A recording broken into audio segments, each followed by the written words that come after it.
गर्मी में दो देवरानी होने के बाद भी अकेले रसोई संभालने वाली जेठानी। पसीने से भरी नीलम रसोई घर में अपने बड़े से परिवार के लिए सुबह के नाश्ते में चाय, कॉफी, ब्लैक टी, माचा और बच्चों के लिए मिल्क शेक तैयार कर रही होती है।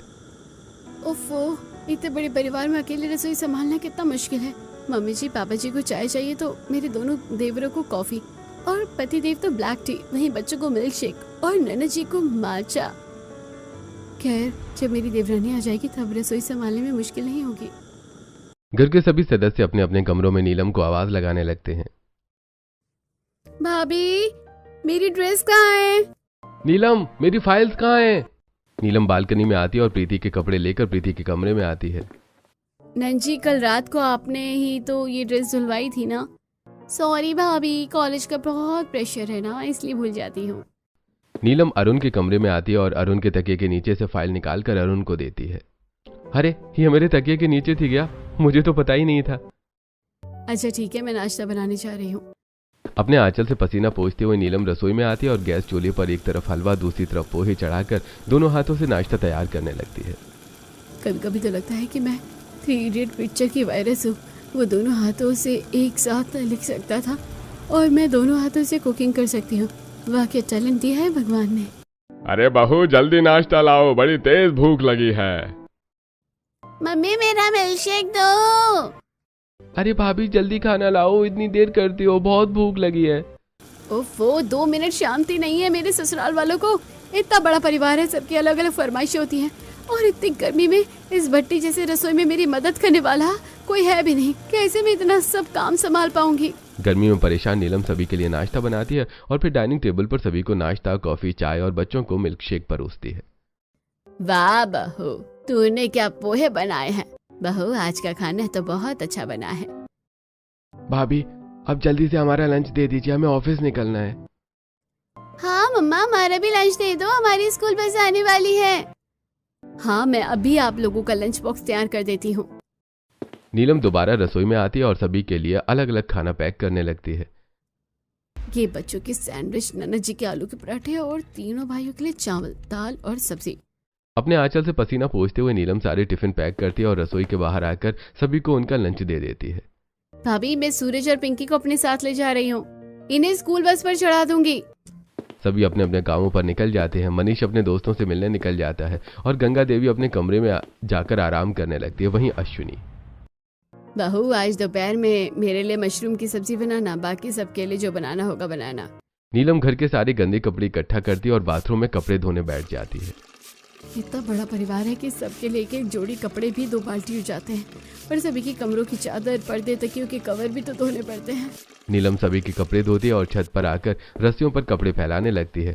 तेज धूप में नीलम का पूरा शरीर पसीने से भीग जाता है और गर्दन में खुजली होने लगती है। हे भगवान, कितनी तेज धूप है। अभी तो मैं सोच रही थी कि सब्जी मंडी जाकर सब्जी लेकर आऊंगी, ऊपर से ये साड़ी भी भीगकर शरीर में चिपक गई है। ऐसा करती सब्जी लेकर आती हूँ, फिर कपड़े बदलूंगी, वरना बाजार जाने में पसीने से भीग जाऊंगी। हाँ, और दोबारा कपड़े बदलने पड़ेंगे। कपड़े फैलाकर नीलम सब्जियों का थैला लेकर घर से निकलती है और तेज धूप में अपने पल्लू से चेहरा ढककर सब्जी मंडी पहुंचती है। बहन जी, आपको क्या दूं? भैया, मुझे आलू, टमाटर, भिंडी और बैंगन दे दीजिए, साथ में मशरूम भी दे दीजिएगा। बहन जी, मशरूम तो नहीं है। मशरूम नहीं है तो मशरूम कहाँ मिलेंगे? बहन जी, पूरी मंडी में आपको मशरूम नहीं मिलेगा। सड़क के उस पार एक किराना स्टोर है, वो मशरूम बेचता है, वहाँ आपको ठंडे ठंडे बढ़िया मशरूम मिल जाएंगे। क्या अब सड़क के उस पार जाना होगा? अच्छा भैया, ठीक है। सब्जी लेकर नीलम सड़क की तरफ बढ़ती है। तभी रास्ते में नीलम को पड़ोसन शांति मिलती है। अरे बहू, ये क्या हालत बना ली है तूने? भीगी साड़ी क्यों पहनी है? आंटी, मैंने भीगी साड़ी नहीं पहनी है, पसीने से सारी साड़ी भीग गई है। अरे बहू, तुझे पता है ना, कुछ दिनों में गर्मी और भी ज्यादा बढ़ने वाली है और अभी भी गर्मी कुछ कम नहीं हुई है। तू अकेले क्यों इतनी मेहनत करती है कि तेरी साड़ी तक पसीने से भीग गई है? ऐसे तो तेरी तबीयत खराब हो जाएगी। इतना बड़ा परिवार है तेरा, किसी की मदद ले लिया कर। मेरा बड़ा परिवार जरूर है, पर सभी अपने अपने कामों में व्यस्त रहते हैं। मेरे दोनों देवर और पति ऑफिस जाते हैं, नैना जी कॉलेज, ट्यूशन और कंप्यूटर क्लास जाती हैं, और फिर अपने सास ससुर या दादी सास से थोड़ी ये सब काम करवा सकती हूँ। बात तो तेरी सही है बहू, पर हमें तो हैरानी होती है कि तो अकेले रसोई कैसे संभाल लेती है। बस कुछ ही दिनों की परेशानी है, घर वाले मेरी दोनों देवरों के लिए लड़की ढूंढ रहे हैं। बस एक बार मेरी देवरानी आ जाए फिर हम मिलकर बड़ी आसानी से रसोई संभाल लेंगे। अच्छा ठीक है, अब मैं चलती हूँ, जाकर दोपहर का खाना भी बनाना है। नीलम घर लौटती है। धूप की वजह से नीलम का पूरा चेहरा लाल हो चुका है। रसोई में सब्जियां रखकर नीलम अपने कमरे में आती है। गर्मी की वजह से तो हालत खराब हो गई है। अब बस मन कर रहा है एसी चालू करके एसी के सामने बैठ जाऊं, पर ऐसा तो मैं कर नहीं सकती हूँ। खाना भी बनाना है, सबसे पहले नहा लेती हूँ, थोड़ी ठंडक मिलेगी, फिर सभी को खाना खिलाकर थोड़ी देर आराम करूंगी।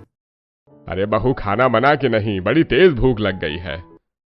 हाँ बहू, भूख तो मुझे भी लग रही है, जल्दी खाना परोस। मैं तो सोच रही थी कि नहा कर थोड़ी देर बदन ठंडा कर लूं, पर अगर अब नहाने गई तो खाना बनाने में बहुत देर हो जाएगी। पहले जाकर खाना ही बना देती हूँ। पसीने से भीगी साड़ी में नीलम रसोई में आती है और गर्मी में खाना बनाना शुरू करती है। एक हाथ से नीलम खाना बना रही होती है और दूसरे हाथ से अपने चेहरे पर आया पसीना पोंछ रही होती है। एक बार मेरी देवरानी आज घर वालों को मेरे हाथ का खाना पसंद है तो खाना तो मैं ही बनाऊंगी, पर अपनी देवरानियों से थोड़ी बहुत मदद ले लिया करूंगी। एक देवरानी को मैं सब्जी लाने भेज दिया करूंगी और दूसरी को घर के दूसरे काम में लगा दूंगी। एक हाथ से पसीना पोंछते हुए और दूसरे हाथ से खाना बनाते हुए नीलम सारा खाना बनाकर तैयार कर लेती है और डाइनिंग टेबल पर अपनी दादी सास और सास ससुर को खाना परोसती है। दादी जी, ये आपके लिए सोयाबीन की सब्जी, पापा जी के लिए बैंगन की सब्जी और माँ जी ये आपके लिए आपकी मशरूम की सब्जी। सभी खाना खाते हैं। तभी नीलम की नजर घड़ी की तरफ पड़ती है जिसमें 3 बज चुके होते हैं। क्या 3 बज गए? हे भगवान, पिंकी और सूरज की छुट्टी हो गई होगी, बेचारे बच्चे मेरा इंतजार कर रहे होंगे। नीलम घर से निकलती है और बच्चों को लेकर स्कूल जाती है और उन्हें खाना खिलाते हुए खुद भी खाना खाती है। इसी तरह रात में भी नीलम अपने परिवार के सभी सदस्यों के लिए उनकी पसंद का अलग अलग खाना बनाती है और सारा काम समेटकर रात में पसीने से भीगी नीलम नहाती है और बिस्तर पर लेटते ही सो जाती है। ऐसी नीलम के दिन बीतते हैं। आज रविवार के दिन नीलम अपने आंचल से पसीना पोंछते हुए रसोई से चाय और पकौड़े लेकर आती है और सभी को परोसने लगती है। माँ, तुम बता रही थी कि आरव के लिए तुमने गांव में कोई लड़की पसंद की है। हाँ, उस लड़की के पिता से बात हो गई है। अरे आरव बहुत पसंद है और वो शादी करवाने के लिए भी तैयार है। लड़की तो मुझे भी बहुत पसंद है। गाँव की सुलझी संस्कारी लड़की आएगी तो हमारे परिवार को अच्छे से संभाल पाएगी। मम्मी, इसका मतलब आरव भैया की शादी तय हो गई है ना? हाँ, तेरे आरव भैया की शादी तय हो गई है। तो आप लोग अमित भैया की भी शादी तय कर दीजिए ना, दोनों भैया की शादी एक ही मंडप में साथ ही हो जाएगी। 2 साल लग गए आरव के लिए लड़की ढूंढने में, अब इतनी जल्दी दूसरी लड़की कहाँ से मिलेगी? अरे जहाँ रिश्ता तय हुआ है उनके परिवार में कोई और भी लड़की कुंवारी होगी तो बात करूं क्या? नहीं दादी, किसी से बात मत कीजिएगा। क्या हुआ देवर जी, बड़ी तेजी से मुंह से नहीं निकला है? क्या बात है? जितनी स्पीड से नहीं निकला है ना, जरूर दाल में कुछ काला है। क्या बात है अमित? अगर पहले से कोई पसंद कर रखी है तो बता दे, ऐसा ना हो लड़की फाइनल हो जाए और तू घर से भाग जाए। नहीं भैया, ऐसी गलती मैं थोड़ी करूंगा। असल में मुझे श्रुति नाम की एक लड़की पसंद है और श्रुति भी मुझे पसंद करती है। हमारे पास के शहर में ही रहती है। अरे वाह, मेरी एक देवरानी गांव से आ रही है तो दूसरी शहर से। अब तो ये डबल तड़का वाली बात हो गई। ठीक है, तुम श्रुति से बात कर लो, श्रुति के घर का पता बता, उसके माँ बाप से हम बात कर लेते हैं। तुम दोनों भाइयों की शादी मैं एक ही मंडप में करवाऊंगी। घर के बड़े मनीष, अश्विनी और गंगा देवी श्रुति के घर आते हैं और अमित और श्रुति की शादी पक्की करते हैं। कुछ दिनों बाद आरव और अमित की शादी की तारीख निकलती है और बहुत ही धूमधाम से आरव की शादी गांव की अनन्या और अमित की शादी शहर की श्रुति से हो रही होती है। अब गर्मी में रसोई संभालना मुश्किल नहीं होगा क्योंकि अब मेरी देवरानी आ गई हैं। शादी संपन्न होती है और नीलम दोनों नई बहुओं का गृह प्रवेश करवाती है। दोनों बहुएं अपने अपने पति के साथ अपने कमरे में चली जाती हैं। अगले दिन सुबह सभी घर वाले हॉल में बैठे होते हैं। नीलम, आज तो तेरी देवरानियों की पहली रसोई है। जा अपनी देवरानी से स्वादिष्ट खाना बनवा। इतनी गर्मी में रसोई बनानी होगी क्या? नहीं, मैं तो नहीं बनाऊंगी इतनी गर्मी में रसोई। इतनी गर्मी में अगर मैंने एक बार रसोई बना दी फिर तो मुझे भी रोज रसोई बनानी पड़ेगी। नीलम अपनी दोनों देवरानियों को लेकर रसोई में आती है। तुम दोनों सबसे अच्छा क्या बनाती हो? घर वालों के लिए वही बना दो। जेठानी जी, सच बताऊं तो मुझे खाना बनाना ही नहीं आता। क्या तुम्हें खाना बनाना नहीं आता? अच्छा कोई बात नहीं, हम तुम्हारी मदद करते हैं। अनन्या, तुम आटा गूंथ लो, तब तक मैं श्रुति से सब्जियां तैयार करवाती हूँ। अनन्या बड़े तसले में आटा लेकर गूंथना शुरू ही करती है कि मेरी कलाई। देवरानी जी, क्या हुआ तुम्हारी कलाई को?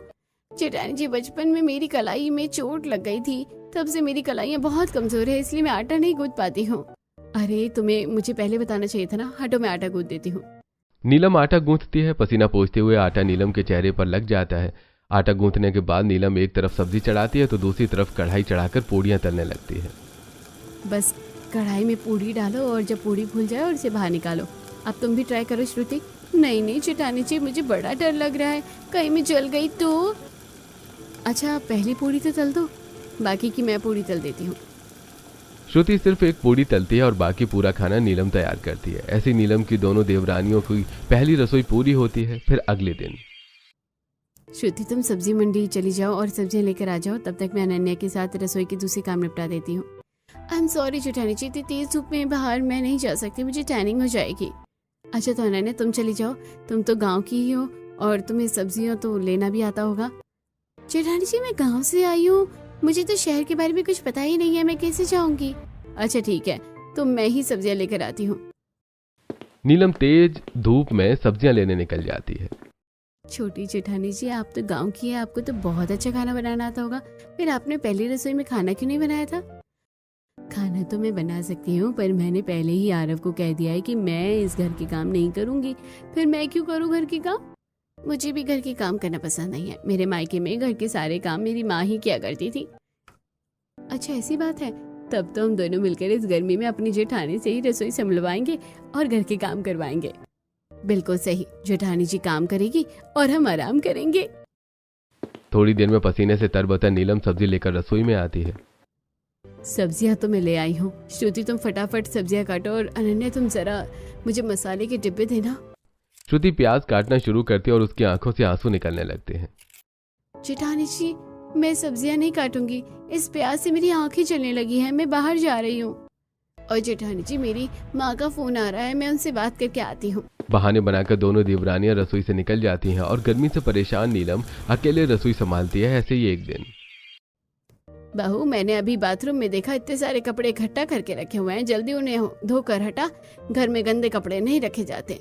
मम्मी, खाना कब तक बनेगा? बहुत भूख लगी है। हाँ बहू, भूख तो बड़ी जोर की लगी है। बस हो जाएगा, आप लोग थोड़ा इंतजार कीजिए। नीलम बालकनी में खड़ी श्रुति और अनन्या के पास आती है। दोनों में से कोई कपड़े धो दो, तब तक मैं खाना बना देती हूँ, जल्दी काम हो जाएगा। जेठानी जी, आपको पता है ना, मेरी कलाइयाँ बहुत कमजोर है, मैं कपड़े नहीं धो पाती हूँ। डिटर्जेंट से मेरे हाथों पर लाल लाल रैशेस पड़ जाते हैं, मैं भी कपड़े नहीं धो पाऊंगी। तो फिर अनन्या, तुम श्रुति के साथ किचन में जाकर खाना बना लो, मैं कपड़े धो देती हूँ, जल्दी काम हो जाएगा। पर घर वालों को आपके हाथों का खाना पसंद है, हमारे हाथ का खाना किसी को पसंद नहीं आएगा। बात तो सही है तुम्हारी। अच्छा ठीक है, पहले खाना बना देती हूँ, फिर कपड़े धो लूंगी। दोपहर की तेज धूप में नीलम अकेले रसोई में पूरे घर का खाना बनाती है। वहीं अनन्या और श्रुति अपने कमरे में रील बना रही होती है।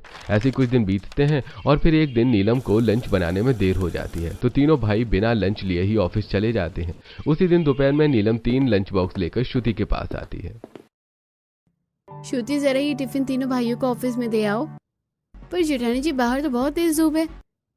देखो, उन्हें भूखा तो नहीं रख सकते ना, और वैसे भी तीनों एक ही ऑफिस में काम करते हैं, तो तुम्हें इधर उधर भटकना नहीं पड़ेगा, और मुझे रसोई भी संभालनी है। ऐसा करो, तुम आने जाने के लिए कैब कर लेना, पर ये पहुंचा दो। अच्छा ठीक है, पहुंचा देती हूँ। अब आपके लिए इतनी गर्मी तो बर्दाश्त ही कर सकती हूँ। श्रुति लंच बॉक्स लेकर नीलम की बुक की हुई कैब में बैठकर ऑफिस पहुंचती है और उन्हें लंच बॉक्स देती है। अरे वाह, आज तो गर्मा गर्म खाना और भी ज्यादा स्वादिष्ट लग रहा है। किसने बनाया है खाना? मैंने बनाया है भैया। तुमने बनाया खाना? हाँ, हालत खराब हो गई थी गर्मी में खाना बनाने में। अरे वाह, बहुत अच्छा खाना बनाया है तुमने। नीलम के बनाए खाने का क्रेडिट लेकर श्रुति घर लौट आती है। ऐसे कुछ दिन बीतते हैं और एक दिन नीलम रसोई में खाना बना रही होती है। मेरी दोनों देवरानियां खाना बना तो नहीं सकती है, पर खाने का ध्यान तो रख सकती है ना। उन दोनों को रसोई में बिठाकर मैं बच्चों को स्कूल से ले आती हूँ। नीलम अपनी दोनों देवरानियों को किचन में बुलाती है। क्या वो जेठानी जी, आपने हमें रसोई में क्यों बुलाया? देखिए, खाना मैंने चढ़ा दिया है, बस आप लोग सब्जी चलाते रहिएगा, और जब दाल हो जाए तो गैस बंद कर दीजिएगा। मुझे देर हो रही है, मैं बच्चों को स्कूल लेने जा रही हूँ। ठीक है जेठानी जी, आप जाइए, हम इसका ध्यान रखेंगे। नीलम चिलचिलाती धूप में घर से निकलती है और थोड़ी देर में बच्चों को लेकर घर पहुंचती है। और जैसे ही नीलम रसोई में आती है, सीटियां बजाते हुए कुकर फट जाता है और कढ़ाई में सब्जी जलकर पूरी काली हो चुकी होती है। तभी अश्विनी और मनीष बाहर से आते हैं और आते ही धमाका सुनकर सीधा रसोई में जाते हैं। ये तेज धमाका कैसा था और ये जलने की बदबू कैसी है? आवाज कुकर फटने की थी और बदबू सब्जी जलने की। रसोई में खाना कौन बना रहा था? मम्मा माँ जी, मैं खाना बना रही थी। बहू, रसोई बनाते बनाते सो गई थी क्या? तुझे कुकर की सीटियां सुनाई नहीं दी और सब्जी जलने की बदबू भी नहीं आई? माफ कर दीजिए माँ जी, मुझसे गलती हो गई, आइंदा से ध्यान रखूंगी। बहू, रसोई में ध्यान से काम किया करो, थोड़ी सी लापरवाही बड़ी दुर्घटना बन सकती है। मनीष और अश्विनी नीलम को डांटकर वापस चले जाते हैं। तुम दोनों यहाँ खड़ी गप लड़ा रही थी, जब कुकर की सीटी बजने लगी तो तुम कुकर बंद क्यों नहीं करी? मुझे लगा दाल पक जाएगी तब कुकर की सीटी बंद हो जाएगी, तब मैं कुकर उतार दूंगी। हाँ जेठानी जी, मुझे भी ऐसा लगा। वो क्या है ना, हमारे गांव में भगोने में दाल बनती है, तो मुझे कुकर के बारे में कुछ नहीं पता है। और तुम लोगों ने कढ़ाई क्यों नहीं उतारी? वो चूल्हे से तो हमेशा काला धुआं निकलता रहता है, मुझे लगा कि गैस का धुआं है, इसलिए मैंने कढ़ाई नहीं उतारी। और मुझे तो खाना बनाना आता ही नहीं है, इसलिए मुझे समझ ही नहीं आया कि सब्जी जल रही है। सॉरी, हमारी गलती की वजह से आपको डांट सुननी पड़ी। कोई बात नहीं, मम्मी जी की डांट के पीछे प्यार भी छुपा होता है। तुम लोग परेशान मत हो, मैं दोबारा से दाल और सब्जी बना देती हूँ। चिलचिलाती धूप से लौटी नीलम दोबारा दाल और सब्जी बनाती है। ऐसे कुछ दिन बीतते हैं और एक रात थकी हारी नीलम अपने कमरे में आती है। क्या हुआ नीलम, इतनी थकी हुई क्यों हो? अब तो तुम्हारी देवरानियां भी आ गई हैं काम संभालने के लिए, फिर भी तुम इतनी थकी हुई हो। क्या करूँ जी, 2 बच्चों की माँ हो गई हूँ, उम्र हो गई है, थकूंगी नहीं क्या? अरे कौन कहता है कि तुम्हारी उम्र हो गई है? मुझे तो लगता है कि हर रोज तुम और जवान होती जा रही हो। धत, आप भी कुछ भी कहते हैं, सो जाइए चुपचाप। ऐसे कुछ दिन बीतते हैं और एक दिन नीलम काम करते हुए फ्रिज खोलती है। यार ठंडक मिल रही है, मन कर रहा है फ्रिज में ही बैठ जाऊं। नीलम फ्रिज की ठंडी हवा खा रही होती है कि तभी रसोई में गंगा देवी आती हैं। बड़ी बहू, तू फ्रिज में क्या देख रही है? कुछ नहीं दादी जी। अरे बहू, जल्दी जल्दी हाथ चला, मुझ बूढ़ी को भूखा मारेगी क्या? नहीं दादी जी, मैं अभी खाना बनाती हूँ। ऐसे कुछ दिन बीतते हैं और एक दिन किचन में काम करते हुए बिजली चली जाती है। हे भगवान, इस गर्मी से तो मैं परेशान ही थी, अब तूने बिजली भी काट दी। अब ये बिजली विभाग वाले घर वालों को भी परेशान कर देंगे।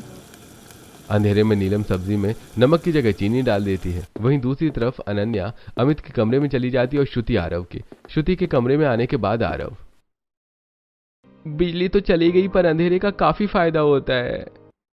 अगर तुम्हें गर्मी लग रही है तो आओ, हाथ पंखे से मैं तुम्हें हवा करता हूँ। इतना कहकर अंधेरे में अमित अनन्या का हाथ पकड़कर अनन्या को अपने बेड पर बिठाता है। वहीं आरव श्रुति का हाथ पकड़ने के लिए आगे बढ़ रहा होता है कि तभी अचानक बिजली आ जाती है और चारों डर जाते हैं। भाभी, आप यहाँ क्या कर रही हैं? देवर जी, ये आपका कमरा है क्या? गलती हो गई, अंधेरे में मैं आपके कमरे में आ गई। माफ कीजिएगा भैया, अंधेरे में मैं आपके कमरे में आ गई। श्रुति और अनन्या एक दूसरे के कमरे से निकलती हैं और अपने अपने कमरे में चली जाती हैं। वहीं दूसरी तरफ थोड़ी देर बाद नीलम सभी को खाना परोसती है। बहू, तूने सब्जी तेल की जगह कहीं रसगुल्ले के शीर में तो नहीं बनाई ना? दादी जी, आप ऐसा क्यों कह रही हैं? नहीं दादी जी, सब्जी तो मैंने सरसों के तेल में ही बनाई है। बहू, सरसों का तेल क्या तो मिठाई की दुकान से लेने गई थी? सब्जी इतनी मीठी क्यों बनाई है?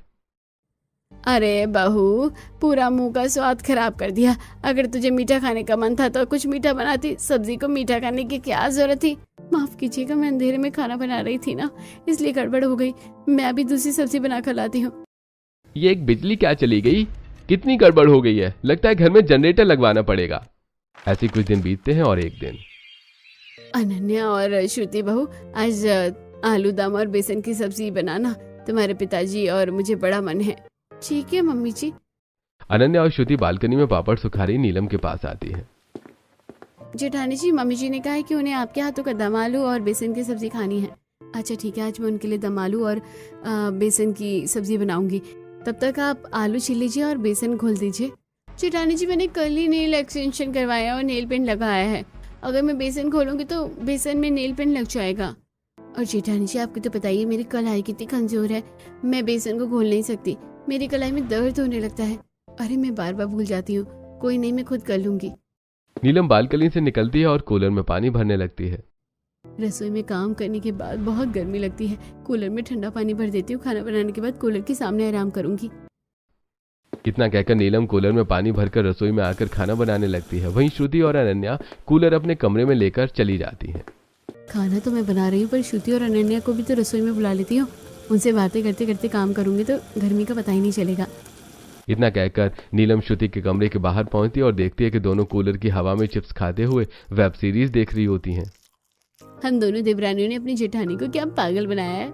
सारा काम आते हुए भी उन्हीं से रसोई संभलवाते हैं और वो हमारी बात भी मानती रहती है। क्या जिन देवरानियों को मैं इतना प्यार करती हूँ वो देवरानियां मुझे बेवकूफ समझती हैं। तभी कमरे के दरवाजे पर अश्विनी आती है। अरे बहू, तू अपनी देवरानियों के दरवाजे पर क्यों खड़ी है? और श्रुति और अनन्या बहू, तुम लोगों से तो मैंने खाना बनाने के लिए कहा था, तुम लोग कमरे में क्या कर रही हो? वो माँ जी, हम अचार बनाना सीख रहे थे। गर्मी आ गई ना तो हम देख रहे थे कि आम का अचार कैसे बनाया जाता है। तो अच्छे से समझ गई ना कि आम का अचार कैसे बनाते हैं? हाँ माँ जी, अच्छे तरीके से समझ गए हैं। ठीक है नीलम बहू, कल तू 20 किलो कच्चे आम लेती है ना। तू हर साल अचार बनाती है, इस बार जरा देखो तेरी देवरानी कैसा अचार बनाती है। ठीक है ना छोटी बहू? हाँ ठीक है। अगले दिन नीलम 20 किलो कच्चे आम लेकर आती है और श्रुति और अनन्या रसोई में बैठकर कच्चे आम काटने लगती हैं। जेठानी जी को फंसाने के चक्कर में हम खुद ही फंस गए। अभी इतनी गर्मी में इन 20 किलो आम को तेज धूप में सुखाना पड़ेगा, हालत खराब हो जाएगी हमारी। कोई बात नहीं, हमारी जेठानी है ना, वो अब ये काम करेगी। तभी रसोई में नीलम आती है। जेठानी जी, मुझे इतने सारे आम काटने की आदत नहीं है, मुझसे ये आम नहीं कट रहे हैं। कोई बात नहीं अनन्या, बचपन से गांव में रही है ना, कच्चे आम काटना तो अनन्या के बाएं हाथ का खेल है। अनन्या आम काट लेगी, तब तक आप मसाले पीस लीजिए। पर मैं मसाले कैसे पीसूं? मुझे तो मसाले पीसने ही नहीं आते हैं। मैं मसाले निकाल कर देती हूँ, ये मास्क पहनिए और मसाले पीसना शुरू कीजिए। नीलम श्रुति को मास्क पहनाती है और अचार में पड़ने वाले परफेक्ट मसाले निकाल कर देती है। श्रुति मसाले पीस कर निकलती है और अनन्या कटे हुए कच्चे आमों में मसाले मिलाती है। दोनों देवरानियां आम लेकर छत पर रखती हैं। हालत खराब हो गई मेरी तो। ये क्या हुआ हमारी जेठानी जी को? उन्होंने आज हमारी मदद क्यों नहीं की? अब हमें और अच्छे बहाने बनाने पड़ेंगे। इन बहानों का तो अच्छा उपाय निकाल लिया जेठानी जी ने। इसी तरह कुछ दिन बीतते हैं, अचार बनकर तैयार हो जाता है और सभी लोग अचार खा रहे होते हैं। अरे वाह भाभी, क्या अचार बनाया है! ये तो बड़ी भाभी के हाथों के अचार से भी ज्यादा स्वादिष्ट है। हाँ, वो मैंने YouTube पर खास नानी के मसाले देखकर अचार का मसाला बनाया था, इसलिए। बहुत अच्छी देवरानी जी, सही जा रही हैं आप। ऐसे कुछ दिन बीतते हैं और एक दिन फिर रसोई में नीलम काम कर रही होती है। अनन्या, जरा तुम फटाफट प्याज काट दो, मुझे छौंका लगाना है। जेठानी जी, आपको पता है ना, प्याज काटते मेरी आंखों में जलन होने लगती है। देवरानी जी, मैंने पहले ही प्याज छिलकर फ्रिज में रख दी है, अब उन्हें काटने में आंखें नहीं जलेंगी। जल्दी जल्दी प्याज काटिए। और श्रुति, अनन्या की कलाई कमजोर है, इसलिए आज तुम आटा गूंथ दो। जेठानी जी, मुझे तो आटा गूंथता नहीं आता, मैं आटा गूंथूंगी तो गीला हो जाएगा। कुछ नहीं होगा, आटे में जितना पानी जाएगा ना उतना पानी मैं निकाल देती हूँ। थोड़ा थोड़ा पानी डालकर गूंथिएगा, ऐसे कैसे आटा गीला हो जाएगा? नीलम आटा और पानी श्रुति को देकर हॉल में भेज देती है, जहां गंगा देवी के सामने श्रुति आटा गूंथने बैठती है। अरे बहू, ये क्या हल्के हाथों से आटा गूंथ रही है? जरा दम लगा के आटा गूंथ। आटे का कण कण बीजेगा तब जाकर रोटी मुलायम बनेगी। चल अच्छी तरह आटा गूंथ। आसमान से टपकी और खजूर के पेड़ में लटकी, इससे अच्छा तो रसोई में ही आटा गूंथ लेती। अब ये बुढ़िया मेरी कलाई तोड़वा कर मानेगी। गंगा देवी अच्छे से श्रुति से आटा गुथवाती है। नीलम अनन्या से रोटियां सिकवाती है और श्रुति से चावल बनवाती है। उसके बाद श्रुति सभी को डाइनिंग टेबल पर खाना परोसती है। अरे वाह बहू, देखा श्रुति बहू, तूने आटा अच्छे से गूथा है, इसलिए इतनी अच्छी रोटियां बनी हैं। आज सारा खाना मेरी देवरानियों ने ही बनाया है। मेरी देवरानियों के हाथों में काफी अच्छा स्वाद है। वाकई बहू, तेरी देवरानियों के हाथों में तो बड़ा अच्छा स्वाद है। अब हमें अगर कुछ खाने का मन हुआ तो हम तेरी देवरानियों से कहेंगे, क्योंकि तेरी देवरानियां तुझसे भी अच्छा खाना बना लेती हैं। हाँ हाँ, क्यों नहीं, हम जरूर खाना बनाएंगे। ऐसे कुछ दिन बीतते हैं। अब नीलम इसी तरह अनन्या और श्रुति से काम करवाती रहती है। ऐसे एक दिन फिर रसोई में सभी काम कर रहे होते हैं। श्रुति, अनन्या तो कपड़े नहीं धो सकती, आज तुम कपड़े धो लो।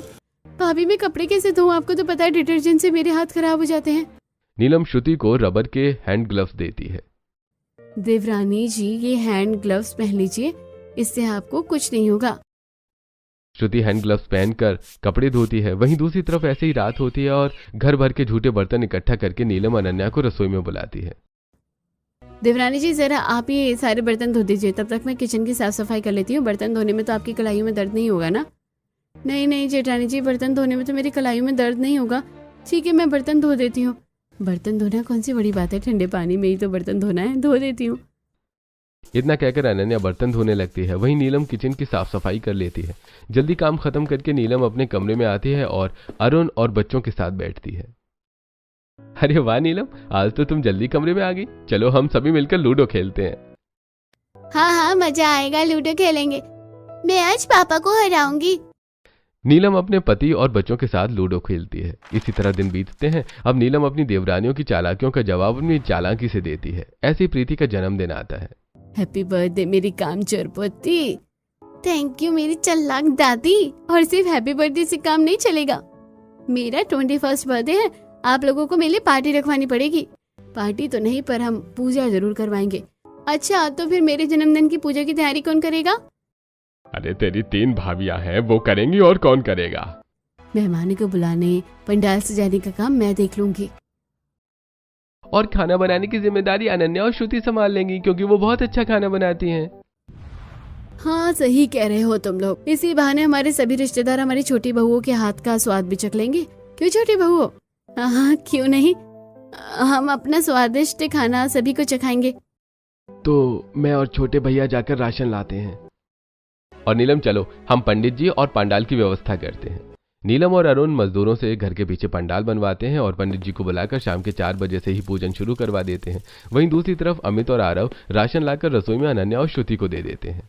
पूरे 50 लोगों का खाना बनाना है। मुझसे तो 5 लोगों का खाना ही नहीं बनता। और मम्मी जी ने मुझे खास पूजा का प्रसाद बनाने के लिए कहा है। मुझे तो चाय भी बनाने नहीं आती ठीक से। गर्मी में अनन्या आटा गूंथते हुए परेशान होकर तसले में जोर से हाथ मारती है और आटा उड़कर अनन्या के मुंह पर लग जाता है। वहीं सूजी का प्रसाद बनाते हुए श्रुति का हाथ जल जाता है। अरे ये क्या गड़बड़ हो रही है? छोड़ो प्रसाद, पहले सब्जी बना देती हूँ। श्रुति गैस चूल्हे पर कढ़ाई चढ़ाती है और तेल में आलूओं को छौंका लगाकर पानी डाल देती है, जिससे तेल गर्म होकर छिटकने लगता है। अरे पागल हो गई है क्या?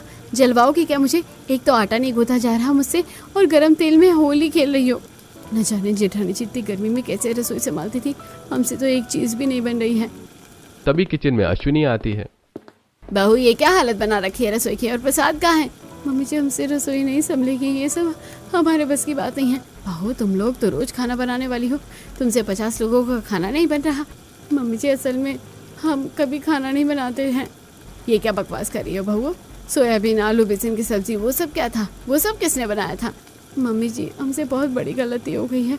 हम जेठानी जी को झूठ बोलकर उनसे काम करवाते थे और उनके काम का क्रेडिट खुद लेते थे। उसी वाहवाही में हमने खाना बनाने के लिए हाँ तो कह दिया, पर जेठानी जी तो पूजा में है और हम रसोई का काम नहीं कर पा रहे हैं।